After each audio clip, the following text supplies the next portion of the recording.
प्रेमी सज्जनों, महात्मा गण, बाईगण तथा दूर दूर से आए हुए सभी भगवत भक्तों, आज एक बहुत लंबे अंतराल के बाद सोलंग में सद्भावना सम्मेलन का आयोजन हो रहा है। क्योंकि 2 साल तो कोरोना में चले गए और उससे पहले का साल यहाँ जो दंगे हुए उसकी भेंट ये प्रोग्राम चढ़ गया। और फिर जब मार्च में गवर्नमेंट के द्वारा फिर से प्रोग्राम करने की इजाज़त मिली तो आपका तो दिसंबर में प्रोग्राम आता है, तो अब मौका मिला। तो लगभग 3.25 साल के बाद यहाँ पे प्रोग्राम हो रहा है। एक बहुत लंबा समय बीता जब सब बाई महात्माओं को, प्रेमियों को हर साल एक प्रोग्राम की आदत पड़ गई थी, दर्शन सत्संग की आदत पड़ गई थी। और एक इतना लंबा समय बीता तो सबकी वही स्थिति हो गई जैसे कि जल बिन मछली की होती है। जैसे मछली को अगर पानी से निकाल दो तो वो तड़पती रहती है, उसी तरह से भक्तजन भी बिना गुरु महाराज जी के दर्शन के, सत्संग के तड़प रहे थे। लेकिन धीरे धीरे सारी स्थिति समान हुई और आपके यहाँ फिर से ये प्रोग्राम संपन्न हो रहा है। कितना लंबा समय लग गया, कितना आप लोगों को इंतज़ार था, लेकिन वो दिन भी 2 दिन भी कुछ समय के बाद समाप्त होने वाला है। कुछ देर के बाद प्रोग्राम समाप्त हो जाएगा, फिर आप लोग अपने अपने घरों की ओर प्रस्थान कर जाएंगे। तो समय की जो है चाल जो है रुकती नहीं है, समय तो चलता ही रहता है। तो आप लोगों भी बहुत लंबे समय के बाद फिर से सत्संग में आने का, सेवा करने का, दर्शन करने का, सत्संग सुनने का एक लाभ प्राप्त हुआ। मैं देख रही थी कि और सालों से भी जो है बाई जी लोगों ने, यहाँ के कार्यकर्ता लोगों ने बहुत बड़ा और लंबा चौड़ा जिस पंडाल को बनाया, लेकिन ये पंडाल भी छोटा हो गया। लोग इस पंडाल के बाहर भी खड़े हैं। तो खुशी की बात है कि ये ज्ञान का प्रचार और प्रसार जो है आसाम की जो 7 सिस्टर स्टेट कहते हैं उस सब में जो है फैल रहा है। यहाँ दूर दूर से प्रेमी भक्त आए हैं, मणिपुर से आए हैं, आपके खटखटी से आए हैं, तिनसुखिया से आए हैं, सिलचर से आए हैं। सभी जगह कोने कोने से जो है यहाँ प्रेमी भक्त आया हुआ है। और जैसे कि अभी महाराज जी ने भी बताया कि जहाँ जहाँ आश्रम बन रहे हैं वहाँ वहाँ प्रोग्राम दिया जाएगा। आपके शिला पत्थर में जो है बताया कि आश्रम बन गया, तो वहाँ पे भी शीघ्र अतिशीघ्र वहाँ पे भी प्रोग्राम दिया जाएगा। आप सब लोग सेवा करते रहें। देखो, सबकी सेवा का ही परिणाम होता है कि आज आपके सोलंग में देखो, पहले सिलीगुड़ी प्रोग्राम होता था तो आसाम के प्रेमी लोग वहाँ पहुँचते थे, लेकिन थोड़े पहुँच पाते थे। और दिल्ली और हरिद्वार तो बहुत कम लोग आते थे, क्योंकि कोई धन अभाव के कारण, कोई समय अभाव के कारण इतनी दूर नहीं पहुँच पाते। क्योंकि कहाँ कहाँ भक्तगण हैं, बर्मा के बॉर्डर में, आपके नागालैंड में, कहाँ कहाँ जो हैं प्रेमी भक्त वो नहीं पहुँच पाता। तो जो सोलंग, इसलिए गुरु महाराज ने यहाँ पे ये जगह ढूंढी कि एक इतना बड़ा स्थान होना चाहिए जिसमें कि पूरे 7 स्टेट के भक्तगण यहाँ पे हो जाएं और उनको साल में एक बार सत्संग और दर्शनों का मौका मिले। भले यहाँ पे जो है कई महीने पानी भरा रहता है, ये सारा आश्रम पानी से भर जाता है। बाई जी लोगों को नौका से जो है आश्रम तक आना पड़ता है और बड़ी मेहनत करनी पड़ती है। सारा सामान ऊपर समेटो ले जाओ, क्योंकि नीचे सारा पानी भर जाता है। सारा यहाँ पे पानी से जो ज़मीन भी है बहुत गीली हो जाती, उतनी पुराल इकट्ठा करो, उतनी जो है आप लोगों के लिए सारी सुविधाएं एकत्रित करो, लेकिन फिर भी बाई जी, महात्मा जी की मेहनत, अब प्रेमी भक्तों के सहयोग से जो इतना बड़ा प्रोग्राम संपन्न होता है, कितना बड़ा ये पंडाल है, कितने लोगों के लिए खाने की व्यवस्था करनी, कितने लोगों की रहने की व्यवस्था करनी, कितने लोगों के लिए शौचालय की व्यवस्था करनी, सारा काम जो है करना पड़ता है। लेकिन जब इसीलिए कहा कि एकता में बड़ी शक्ति होती है, जब सब लोग एक होके काम करते हैं तो सारे काम जो है संभव हो जाता है, कोई भी काम असंभव नहीं रह जाता। तो आप लोगों का प्रोग्राम भी सिलीगुड़ी के टक्कर का हो गया है। आसाम वाले भी अब पीछे नहीं रहे हैं, जितना वहाँ भी जन समाज आता है, जितने छोटे बच्चे वहाँ विभिन्न, वहाँ पे भी आदिवासी के जगह जगह कोने कोने से जैसे प्रोग्राम पेश करते हैं, यहाँ भी बच्चों ने, बड़ों ने, आदिवासी जो है बच्चों ने कितने अच्छे अच्छे प्रोग्राम 2 दिन में पेश किए। दिन में नागालैंड के बच्चे बड़े अच्छा प्रोग्राम अपना कर रहे थे जब हम लोग दर्शन दे रहे थे। तो जगह जगह से लोगों ने बड़े अच्छे अच्छे प्रोग्राम जो है यहाँ पे किए।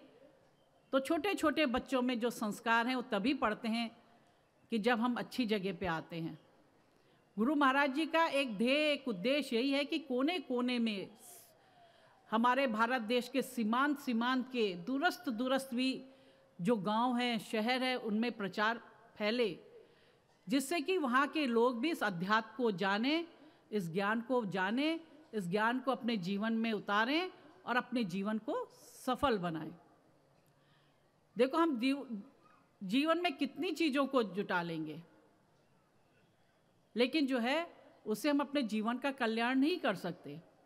जब हम अपने लिए बढ़िया से बढ़िया वस्त्र ले लें, अच्छे से अच्छे आभूषण बना ले, अच्छे अच्छे से मकान बना ले, अच्छी सी अच्छी गाड़ियाँ ले ले, लेकिन एक दिन जीवन में ऐसा आता है कि इंसान को सब कुछ छोड़ के, इस धराधाम में छोड़ के यहाँ से चले जाना होता है। आदमी कुछ भी अपने साथ नहीं ले जाता, परिवार यहीं छूट जाता है, पति यहीं छूट जाता है, पत्नी यहीं छूट जाती है, बच्चे यहीं छूट जाते हैं, वो जो धन दौलत जमा किया था वो भी यहीं पे छूट जाता है, कुछ भी साथ में नहीं जाता। और जब बॉडी लेके परिवार वाले जाते हैं तो शमशान में जो आदमी होता है वो जो है एक 6 गज का कपड़ा भी साथ में नहीं जाने देता, उसको भी उतार लेता है। तो जो हमारे साथ कुछ नहीं जाता, लेकिन जो है ज्ञानी जीव जो होता है वो जानता है कि क्या चीज़ हमारे साथ जाएगी और कौन सी चीज़ हमारे साथ नहीं जाएगी। संसारी जीव सारी उम्र भर उन तमाम चीज़ों को इकट्ठा करने में लगा रहता जिसने साथ में नहीं जाना, लेकिन जो ज्ञानी होता है वो जानता है कि ये सारी चीज़ें यहीं रह जाएंगी, केवल वो नाम की कमाई, वो जो है ज्ञान की कमाई, वो हमारी भजन की कमाई, वही केवल हमारे साथ जाएगी। इसलिए जो है हमें जीवन में उस चीज़ का संग्रह करें जो हमारे साथ जाएगी, और जो चीज़ हमारे साथ नहीं जाएगी उसके संग्रह में अपने जीवन को ना लगाएं। क्योंकि जो हम जितनी चीज़ों को संग्रह करेंगे, उतनी चीज़ों को संग्रह करने में आदमी को कई गलत काम भी करने पड़ जाते हैं। कई आदमी जो है अच्छे धन दौलत कमाने के लिए गलत रास्ते पे भी चलने लगता है। कोई चोरी करने लगता है, कोई डाका डालने लगता है, कोई दूसरे को धोखा देने लगता है, कोई भ्रष्टाचार करने लगता है, केवल अपने धन दौलत को, अपने ऐश्वर्य को बढ़ाने के लिए। लेकिन ये सारी चीज़ें जो होती हैं ये सब जो है दुख का कारण होती हैं। हम जितना भी धन कमा लेंगे, लेकिन फिर एक डर मन में, भय जो है बना रहता हमेशा मन में, अरे कोई चोर तो नहीं आ जाएगा, कोई चोरी तो नहीं कर लेगा, कोई डाकू तो नहीं आएगा, डाका तो नहीं डाल लेगा, या आपस में जो है भाइयों में बंटवारा तो नहीं हो जाएगा, धन बट तो नहीं जाएगा। और तो और आजकल तो CBI ED के छापे पड़ते हैं। कितना आप पेपरों में पढ़ते हो, न्यूज़ में सुनते हो कि ED का छापा पड़ा, CBI का छापा पड़ा, और जो है करोड़ों रुपए उनके घरों से मिले, करोड़ों रुपए के जेवर मिले। तो बदनामी भी हुई और वो धन भी, दौलत भी, वो भी सब चली गई, अपने हाथ कुछ भी नहीं रहा, क्योंकि हम लोग जो है उस चीज़ को जमा करने में लगे रहे, और जब वो गया तो दुख ही दुख है। जैसे कि एक मछुआरे जब है नदी में मछलियाँ पकड़ रहे थे, तो उनके पास जब टोकरी में मछलियाँ इकट्ठी हो गई तो एक चील आती है, और चील एक मछली को पकड़ के अपने मुंह में लेके उड़ने लगती है। आसपास के कौवे देखते हैं कि चील के मुंह में एक मछली है, वो सारे कौवे उसके पीछे पीछे उड़ने लगते हैं। चील अपनी मछली को बचाने के लिए कभी बाएं दिशा में उड़ती है, तो कौवे भी, कौवों का एक जत्था भी उसके पीछे पीछे बाएं तरफ दौड़ने लगता है, उड़ने लगता है। फिर चील जो है उनसे बचने के लिए दाहिने तरफ घूमती है, तो सारे कौवों का झुंड दाहिने तरफ उड़ने लगता है उसके पीछे पीछे। फिर वो दक्षिण दिशा की ओर जाती है, उत्तर दिशा की ओर जाती, जहाँ जहाँ जाती, ऊपर जाती, नीचे उड़ती है, तो सब जगह कौवे उसके पीछे पड़ते हैं। उड़ते उड़ते चील जो है थक जाती है, और थकने के कारण उसके मुंह से जो है मछली जो है नीचे गिर जाती है। और जैसे उसके मुंह से मछली गिरती है तो सारे कौवे उसका पीछा छोड़ के जिधर मछली गिरती उस तरफ जो है उड़ने लगते हैं। अब चील जो है क्योंकि थक जाती, एक पेड़ के तने में बैठ जाती और देखती है कि अब सारे कौवे मेरे पीछे नहीं पड़े, और वो जो कौवे जो हैं जिधर मछली गिरी है, जिस तरफ पृथ्वी पे मछली गिरी है उस तरफ जो है जा रहे हैं। तो उसको बड़ा सुकून मिलता है। तब वो सोचती है, अरे ये सारे जो कौवे थे इस मछली के पीछे मेरे पीछे पड़े हुए थे, इनको मेरे से लेना देना नहीं था, ये सब उस मछली के पीछे को पाने के लिए मेरे पीछे पड़े हुए थे। और जैसे ही मैंने अपना उस मछली से मुंह त्यागा तो ये सारे जो है जो कौवे थे मेरे को छोड़ के उस मछली के पीछे चले गए। इस कहानी का, इस दृष्टांत का यही तात्पर्य है कि जब तक हम जो है लोभ के पीछे, माया के पीछे, मोह के पीछे पड़े रहेंगे तो सारे लोग दुश्मन बन के हमारे पीछे, हमारी जान के पीछे पड़े रहेंगे। आपने कितने किस्से सुने होंगे कि भाई धनवान व्यक्ति जा रहा था, उसको गोली मार के उसका सारा पैसा ले लिया, उसका घर लूट के, उसको मार के, सारे परिवार को मार के उसका पैसा ले लिया। अगर उसके पास उतना धन नहीं होता है, दौलत नहीं होती, तो लोग उसको नहीं मारते। उसका मारने का कारण क्या बना? उसकी धन, उसकी दौलत, उसकी जो है जान से उसको हाथ गंवाने पड़े। तो जो है अगर आपके पास इसी माया मोह में पड़े रहोगे तो वो आपके दुखों का कारण बन जाता है, और इस माया मोह से अगर आप विमुख हो जाओगे तो उसी से आपको सुख और शांति प्राप्त होती है, क्योंकि धन दौलत तो आपके साथ जाना नहीं है। तो हम लोग दिन रात जो है उसी के पीछे पड़े रहते हैं। लेकिन जहाँ हमने इस माया मोह को छोड़ दिया तो वही हमारा जीवन जो है शांत और सुखमय बन जाता है। इसीलिए जो है मीराबाई के पास भी अथाह धन था, बड़े एक राणा की वो पत्नी थी, किसी चीज़ की कमी नहीं थी, हीरे जवाहरात की कमी नहीं थी, महल की कमी नहीं थी, किसी चीज़ की सुख की कमी नहीं थी, सैकड़ों नौकर चाकर दासियां थी। लेकिन जो है मीराबाई को भी उस अथाह धन दौलत में वो सुख और वो शांति नहीं मिली जो उसको भगवान के श्री चरणों में मिली।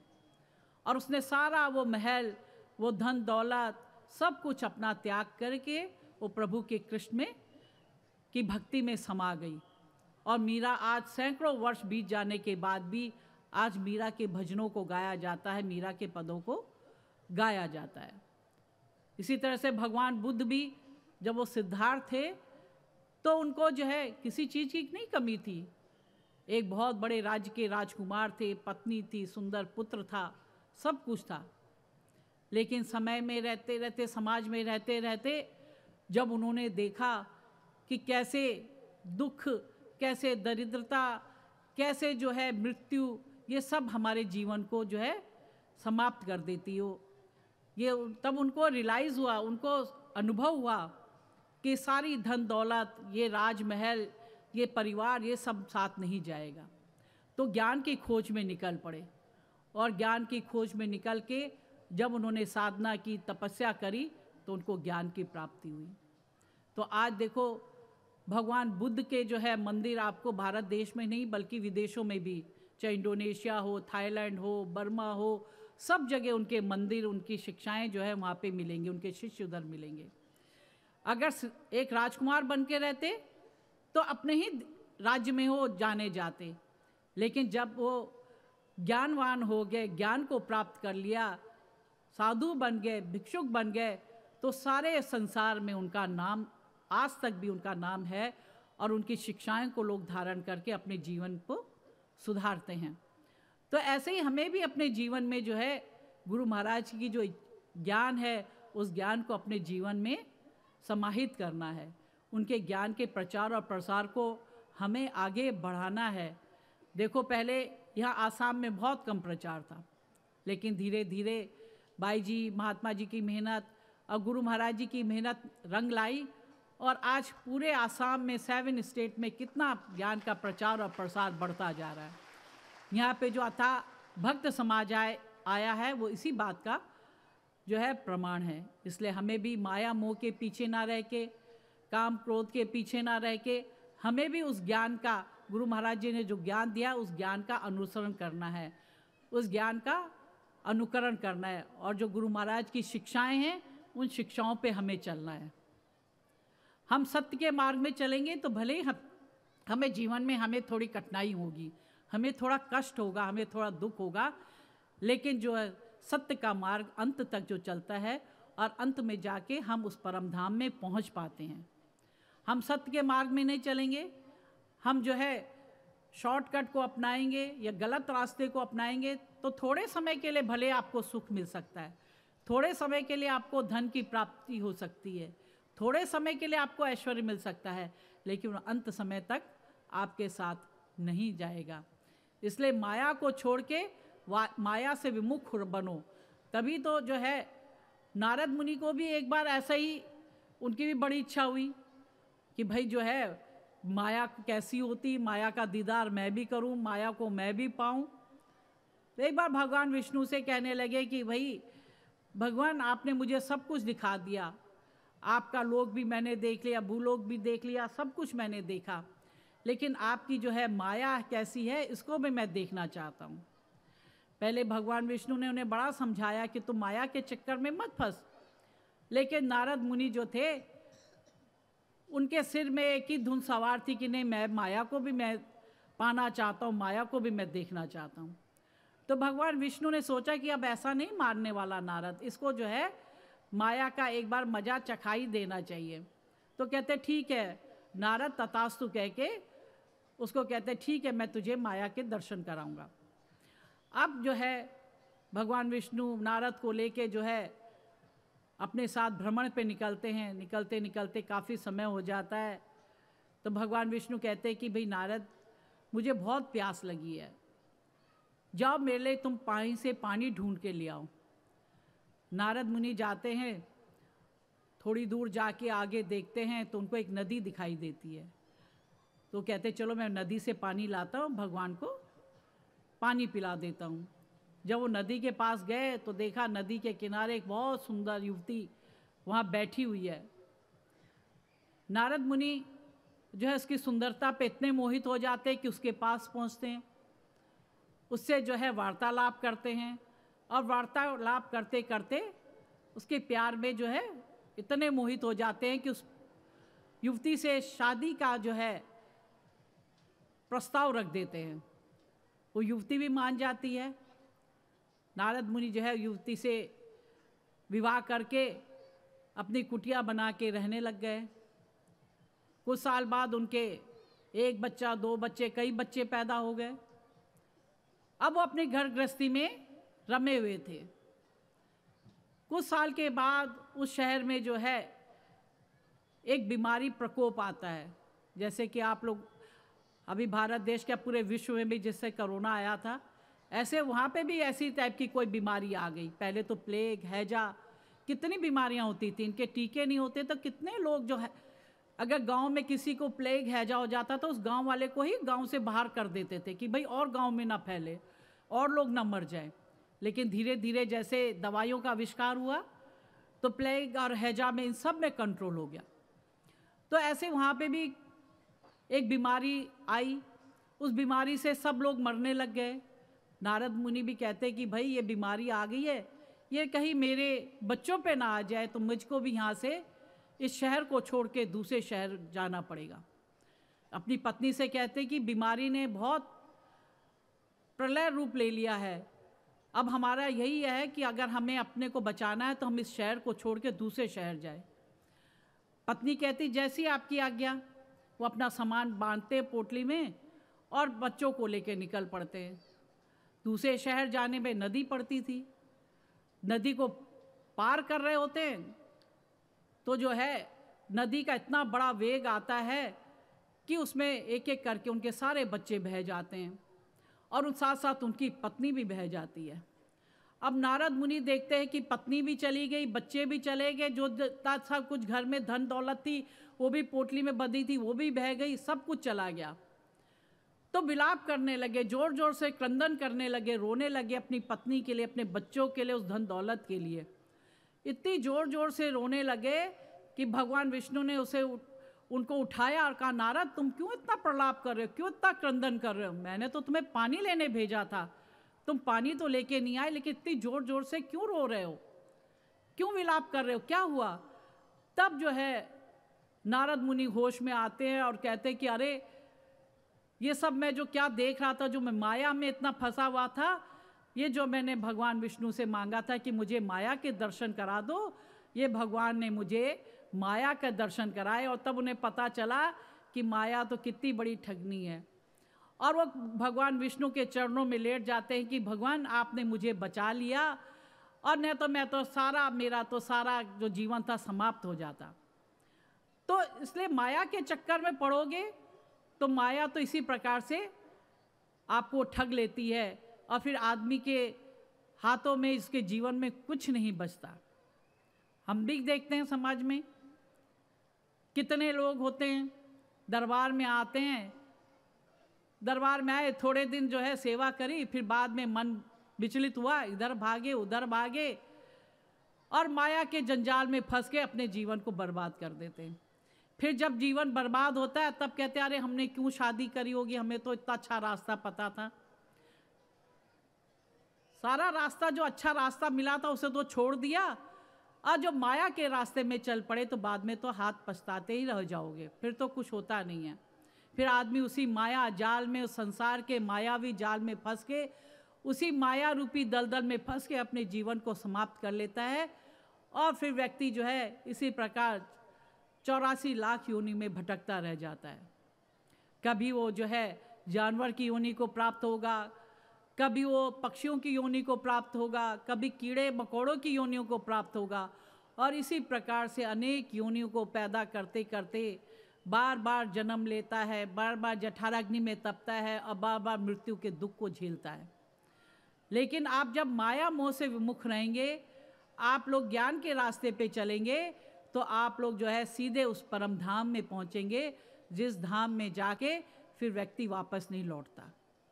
भगवान कहते हैं कि जब तू मेरे धाम में आ जाता है तो तू मेरा ही होके रह जाता है, फिर कहीं और का नहीं रह जाता।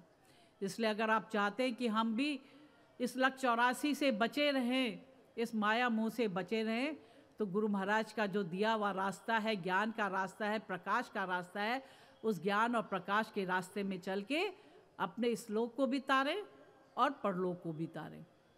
अब जो है अगले साल फिर आपके यहाँ प्रोग्राम होगा, आप लोग खूब ज्ञान का प्रचार और प्रसार करें, बाई जी महात्मा जो को पूरा सहयोग करें, और उनके साथ जो है चाहे जहाँ जहाँ आश्रम के निर्माण हो रहे हैं, अधूरे पड़े हैं, उन आश्रम के निर्माणों को जल्दी से जल्दी जो है पूरा करें। नव वर्ष भी आने वाला है, अभी सिलीगुड़ी में नव वर्ष मनाया जाएगा। श्रेया जी के जन्मोत्सव को, जो 1 तारीख को उनका जन्म हुआ था, 1 जनवरी को उनका जन्म उत्सव वहाँ मनाया जाएगा। तो आप सब लोगों को जो है नव वर्ष की बहुत ढेरों सारी शुभकामनाएं, बहुत बहुत दुआ आशीर्वाद। और नए वर्ष में हम सब भक्तजन, बाई जी महात्मा जी सब लोग ये प्रण करें कि हम दुगने उत्साह के साथ, हम चौगने उत्साह के साथ, उमंग के साथ, नए जोश के साथ हम गुरु महाराज जी का ज्ञान का प्रचार और प्रसार करेंगे, गुरु महाराज जी की सेवा करेंगे और दिन रात गुरु महाराज जी की आज्ञा में रह के उनकी आज्ञा को शिरोधार करके अपने जीवन में आगे बढ़ेंगे। आप सब लोग यहाँ 2 दिन आए, गुरु महाराज जी के, शरदे जी के, 22 महात्माओं के आप लोगों ने आसामी भाषा में, नेपाली भाषा में, हिंदी भाषा में सत्संग को सुना। इस सब सत्संग को जो है आपने अपने दिल में समाहित करके जाना है, अपने अपने घरों की ओर, अपने अपने गांव की ओर, अपने अपने शहरों की ओर, और वहाँ जाके इस ज्ञान का प्रचार और प्रसार करना है। ये नहीं कि हम यहाँ बैठे हैं, थोड़ी देर के लिए तो वैराग्य हुआ और जब उठे पल्ला झाड़ा अपने घर तक गए। किसी को तो घर तक बैराग रहा, किसी को 2 दिन का बैराग रहा, किसी को 4 दिन का बैराग रहा। और कई लोग जो होते हैं ऐसे भी होते हैं। अभी अब कलकत्ता में प्रोग्राम हो रहा था, मैं एक देख रही थी, एक शख्स सामने बैठा हुआ था और 24 सारा समय उसका ध्यान मोबाइल में लगा हुआ था, मोबाइल को ही देखा जा रहा था। कभी वो मोबाइल ऊपर कर रहा था, कभी नीचे कर रहा था। उसे सत्संग से कोई लेना देना नहीं था। गुरु महाराज जी ने क्या सुनाया, शरदे जी ने क्या सुनाया, संत महात्मा क्या सुना रहे थे, उसे कोई असर नहीं हो रहा था। बैठा शरीर से जरूर वहाँ था, लेकिन मन जो है चारों दिशाओं में भाग रहा था। क्योंकि कोई शरदे जी ने चुटकुला सुनाया तो उसके कुछ उसने ना, क्योंकि जो अगर ध्यान से सुन रहा होता तो शरदे जी के चुटकुला में हंसता मुस्कुराता, लेकिन उसे कोई मतलब ही नहीं था, देख ही नहीं, सुन ही नहीं रहा था। क्योंकि वो तो वैसे ही था जैसे कि 2 मित्र, जैसे आपके सांगला में प्रोग्राम हो रहा है, सोलंग में प्रोग्राम हो रहा है, और यहाँ आपके साथ भी कोई आया होगा, आपके किसी ने कहा होगा। कितने लोग ऐसे प्रेमी भक्त हैं जो घर में बैठे हुए नहीं आए, उन्होंने को भी कहा होगा, बाई जी ने कहा होगा, महात्मा जी ने कहा होगा कि चलो भाई 2 दिन का प्रोग्राम है, गुरु महाराज जी आ रहे हैं, कितने वर्षों के बाद आ रहे, चलो। लेकिन किसी ने तो जो है अपनी छुट्टी का बहाना बना दिया होगा, किसी ने अपनी बीमारी का बहाना बना दिया होगा, किसी ने अपने धन अभाव का बहाना बना दिया होगा। क्योंकि बहाने तो अनेक हैं, और अगर उन्हीं को कहीं और कहीं जाना होता, किसी के अपने रिश्तेदार की शादी ब्याह में जाना होता, घूमने फिरने के लिए जाना होता है, तब बहाने कोई नहीं काम आते। सारे बहाने जो है वो धरे के धरे रह जाते हैं। लेकिन जब आप लोग यहाँ पे आए हैं, सत्संग में आए, तो बड़े ध्यान से उसका श्रवण करना चाहिए। इधर उधर मन को चारों दिशाओं में नहीं भटकाना चाहिए, बल्कि ध्यान पूर्वक उस सत्संग को सुनना चाहिए। कहे तो आपकी स्थिति भी वैसी हो जाएगी जैसे 2 दोस्त थे। एक दोस्त आता है कि तो चलो भाई देखो हमारे गुरु महाराज हमारे शहर में आए हैं, चलो तुम भी चलो सत्संग सुनने के लिए। दोस्त कहता नहीं दोस्त, मैंने तो आज जो है पिक्चर का टिकट ले रखा है, अगर मैं नहीं जाऊंगा तो मेरा पैसा खराब हो जाएगा, मुझे तो वहीं जाना है। जो दोस्त जो है कहता है कि चलो तुम नहीं जा रहे तो मैं ही चला जाता हूँ। दोस्त तो आ जाता सत्संग में, लेकिन सत्संग में आके बैठ के उसका मन कहाँ रहता है कि अरे दोस्त तो पिक्चर देख रहा होगा, वो तो बड़े मज़े ले रहा होगा, मैं यहाँ पे बैठा हूँ। और जो दोस्त पिक्चर देख रहा था उसके मन में बड़ी ग्लानि होती है। कहता है देखो मेरा दोस्त आया था और कह रहे थे कि भाई गुरु महाराज आ रखे हैं, उनके सत्संग पे चलना, लेकिन मैं तो नहीं आया सत्संग में और मैं बेकार में इस पिक्चर को देखने आ गया। मैंने तो सारा समय जो है खराब कर दिया। उसका मन तो सत्संग में लगा रहा कि मेरा दोस्त सत्संग सुन रहा होगा, मेरा दोस्त बड़ी कल्याण की बातें सुन रहा होगा, ज्ञान की बातें सुन रहा होगा, उसका मन उसमें लगा रहा। और जो दोस्त सत्संग में आया था उसका मन पिक्चर में लगा रहा, दोस्त में लगा रहा कि वो दोस्त तो पिक्चर देख रहा होगा, मैं भी दोस्त के साथ पिक्चर चला जाता, यहाँ कल आ जाता। तो जो था, जो दोस्त जो है पिक्चर देख रहा था, जब उसका अंतिम समय आया, और जो दोस्त सत्संग में बैठा था अंतिम समय आया, तो जो है यमदूत तो उसको ले गया जो सत्संग में बैठा पिक्चर की बातें को सोच रहा था, और जो पिक्चर में बैठा हुआ सत्संग की बात को सोच रहा था उसको जो है विष्णु के दूत आके ले गए। तो हमारा मन जो है हमेशा जो है गुरु महाराज जी के चरणों में ही लगा होना चाहिए। ये नहीं कि हम यहाँ बैठे हैं, एक कान से सुना दूसरे कान से निकाल दिया, या पल्ला झाड़ा और जैसे मिट्टी झाड़ते वैसे झाड़ के यहाँ से चले गए, कुछ सत्संग के सार को अपने हृदय में नहीं लेके गए, तो हमारे आने का यहाँ कोई फ़ायदा नहीं होगा। आने का तभी फ़ायदा है जब हम यहाँ पे बैठ के बड़े ध्यानपूर्वक सत्संग का श्रवण करें, उस सत्संग को अपने दिल में जो है समाहित करें, अपने दिल में उसको संग्रह करें, और दिल में ही संग्रह ना करें बल्कि उसको अपने जीवन में भी अपनाएं, तभी हमारा यहाँ आने का प्रयोजन जो है सफल होगा। इसलिए यहाँ से जो भी आपने ज्ञानवर्धक बातें सुनी, ज्ञान उपार्जित बातें सुनी, उसको लेके हमें अपने जीवन में उसको अपनाना है, तभी तो हम अपने जीवन को भी सफल कर सकते हैं, अपने परिवार को अच्छा बना सकते हैं, अपने समाज को अच्छा बना सकते हैं, अपने मोहल्ले को अच्छा बना सकते हैं और अपने देश को अच्छा बना सकते हैं। क्योंकि जब जीवों के अंदर, सब संसार के प्राणियों के अंदर सद्विचार होंगे, तभी हमारे जो है, हमारा जो देश जो है वो जो है वहाँ उसमें भी सद्विचार आएंगे। लोगों के मन में जब विचार आते हैं तब जो है प्राणियों के अंदर भी विचार आके हम वैसे ही देश को जो है बनाते हैं। इसलिए जो है आप लोग अपने बच्चों को, भावी पीढ़ी को आश्रम में लाइए। आश्रम में गुरु महाराज जी आश्रम इसीलिए बनाते हैं कि देखो हम लोग तो साल में एक बार आ जाएंगे और कई जगह तो सालों भी नहीं जाना होता, लेकिन आप लोगों के लिए वो आश्रम इसलिए बनाए जाते हैं कि आप लोग वहाँ के बाई जी महात्मा जो की संसर्ग में रहिए। वहाँ के जो है जब सत्संग होता है इतवार के दिन, वहाँ पे आके सत्संग सुनिए, जिससे सत्संग सुन के आपके मन में भी अच्छे विचार पैदा होंगे। आपके जो भावी पीढ़ी है, आपके बच्चे, छोटे बच्चे, उन पे अच्छे संस्कार पैदा होंगे। अब जब संस्कार बचपन में अच्छे डलेंगे तो वही संस्कार की नींव जो है वो मजबूत बनती है। अच्छे संस्कार होंगे, अच्छी नींव डलेगी। बुरे संस्कार होंगे तो बुरी आपके विचार और बुरा आपका जीवन बनेगा। जिस प्रकार से जब हम एक मकान बनाते हैं तो सबसे पहले उसकी नींव को मजबूत करते हैं। आपने यहाँ पे जो है इतना बड़ा पंडाल लगाया, इतने खंबे लगे हुए हैं, तो उस खंभों की जो है उसको मजबूती से गाड़ा कि कहीं तेज हवा से, कहीं तेज बारिश से जो है ये खंबे गिर ना जाए। अगर आपने मजबूती से खंबे नहीं लगाए होते तो ये पंडाल खड़ा नहीं रहता। जब परसों हम आए तो इतनी ठंडी तेज हवाएं चल रही थी, लेकिन जो है आपने मजबूती से लगाए तो ठंडी तेज हवाएं चल रही थी, इस पंडाल को कुछ नहीं बिगाड़ पाए। लेकिन अगर यही खंबे अगर मजबूती से नहीं लगाए होते तो उस तेज हवा से ये पंडाल गिर सकता था। इसी तरह से जब मकान बनाते हैं तो सबसे पहले क्या ध्यान रखते हैं कि नींव मजबूत होनी चाहिए, और जब नींव मजबूत होगी तब उसमें 1 मंजिल, 2 मंजिल, 3 मंजिल का मकान बना सकते हैं। अगर नींव ही मजबूत नहीं होगी तो हम जो है एक लेंटर तो डाल देंगे, लेकिन दूसरा लेंटर डालेंगे या तीसरा लेंटर डालेंगे, अगर नींव मजबूत नहीं है तो मकान ढह जाएगा, मकान गिर जाता है।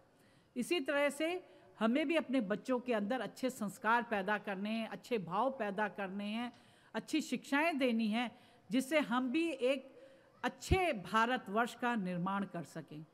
आज हम देखते हैं पेपर में पढ़ो तो लोग ऐसी ऐसी बातें, ऐसी ऐसी घटनाएं जो है सुनने को, पढ़ने को मिलती है, जिससे दिल दहल जाता है, रोंगटे खड़े हो जाते हैं, और आदमी कभी कल्पना में भी नहीं सोच सकता कि ऐसे ऐसे गलत काम करेगा, लेकिन आदमी कर रहा है।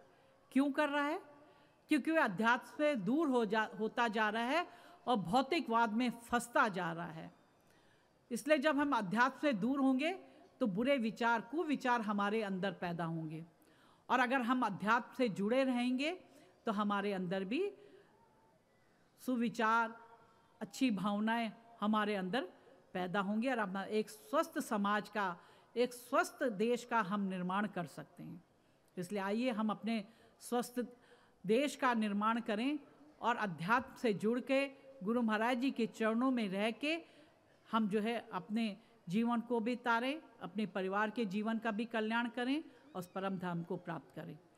हरिद्वार से बहुत सी दवाइयाँ आई हैं, हमारे साहित्य आया है, हर भाषा में साहित्य छपता है, उन सब अपनी अपनी भाषाओं में, जिसको आसामी आती है आसामी भाषा का साहित्य ले जाएं, जिसको जो है नेपाली आती है वो नेपाली के भाषा का ले जाएं, जिसको हिंदी आती हिंदी ले जाएं, इंग्लिश आती इंग्लिश ले जाएं। ऐसे तमाम भाषाओं में साहित्य छपता है, उस साहित्य को ले जाएं।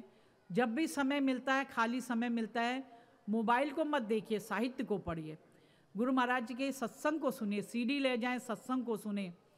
अब महाराज जी ने तो कितनी बड़ी कृपा करी है कि कितनी आस्था चैनल में, नेपाली वन चैनल में आप लोगों के लिए ये जो है रोज़ प्रोग्राम आता है। ऐसे भक्त जो बीमार होने के कारण, ज़्यादा उम्र होने के कारण नहीं जा सकते प्रोग्राम में, वो घर बैठे देख लेते हैं। तो जो खाली समय होता है साहित्य को पढ़ के, गुरु महाराज की सीडी को देख के आप जो है अपने समय को व्यतीत करें और खूब भजन सुमरन करके खूब ज्ञान का प्रचार प्रसार करें, खूब बाई जी महात्मा जी को सहयोग दें। सबको मेरा दुआ आशीर्वाद। हरिओम तत्सत।